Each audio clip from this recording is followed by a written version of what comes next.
आपण जर 60-70च्या दशकातला विचार केला आपल्या आजी आजोबांचा, त्यावेळेला हे काही हृदयविकार हे गोष्टी नव्हत्या.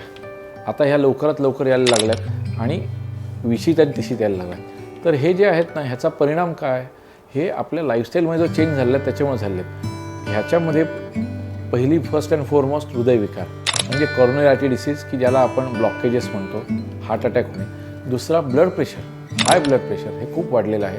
तिसरी गोष्ट स्थूलता, व्यायाम न करणे, बाहेरचं खाणे, या सगळ्या गोष्टींमुळे वाढलेलं पोट आणि स्थूलता, ओबेसिटी ज्याला आम्ही म्हणतो, तो सगळ्यात महत्त्वाचा लाईफस्टाईल प्रॉब्लेम. आणि last but not the list, या सगळ्या रोगांचा राजा म्हणजे डायबिटीस.